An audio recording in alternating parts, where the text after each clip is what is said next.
2022 நடந்த ஒரு கொலைக்கான தீர்ப்பு தற்பொழுது வழங்கப்பட்டிருக்கு. அதை நம்ம பார்க்கிறோம். 3 பேருக்கு இந்த வழக்குல இரட்டை ஆயுள் தண்டனை கொடுக்கப்பட்டிருக்கு. விவசாயி ஒருத்தர் கொலை செய்யப்பட்டிருந்தார். இந்த வழக்குல 3 பேர் கைது செய்யப்பட்டு சிறையில் அடைக்கப்பட்டிருந்த நிலையில தொடர்ந்து விசாரணை நடந்துட்டு வந்துட்டு இருந்துச்சு. இப்ப இந்த வழக்கு தொடர்பா தண்டனை விவரம் வெளியாகிருக்கு. 3 பேருக்கு இரட்டை ஆயுள் தண்டனை கொடுக்கப்பட்டிருக்கு. கரூர் பக்கத்துல விவசாயி கொல்லப்பட்ட வழக்கினுடைய தீர்ப்பு வெளியாகி இருக்கக்கூடிய நிலையில இந்த வழக்கு தொடர்பான முழு தகவல்களை நம்ம பார்த்துட்டு இருக்கோம்.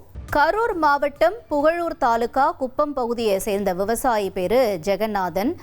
இவருக்கும் அவருடைய தோட்டத்துக்கு பக்கத்தில் இருக்கக்கூடிய குவாரி உரிமையாளருக்கும் இடையே பிரச்சனை ஏற்பட்டிருந்துச்சு. இதனால கடந்த செப்டம்பர் 10ஆம் தேதி 2022 வருடத்துல ஜெகநாதனை வாகனம் ஏற்றி கொலை செய்யப்பட்டிருந்தாரு. இந்த கொலை வழக்கு தொடர்பாக காவல்துறையினர் விசாரணை நடத்திட்டு வந்த நிலையில முக்கிய குற்றவாளிகளான குவாரி உரிமையாளர் செல்வகுமார், ஓட்டுநர் சக்திவேல், அப்புறம் ரஞ்சித் குமார், இவங்க 3 பேரையும் கைது செய்து சிறையில் அடைச்சிருந்தாங்க. இது தொடர்பான வழக்கு கரூர் மாவட்ட நீதிமன்றத்தில் நடைபெற்றுட்டு வந்த நிலையில இப்ப இந்த கொலை வழக்கு தொடர்பான தண்டனை வெளியாகிருக்கு. இந்த வழக்குல சம்பந்தப்பட்ட 3 பேருக்கும் இரட்டை ஆயுள் தண்டனை விதித்து நீதிமன்றம் தீர்ப்பு வழங்கியிருக்கிறது. முக்கிய செய்தியா பார்த்தோம்.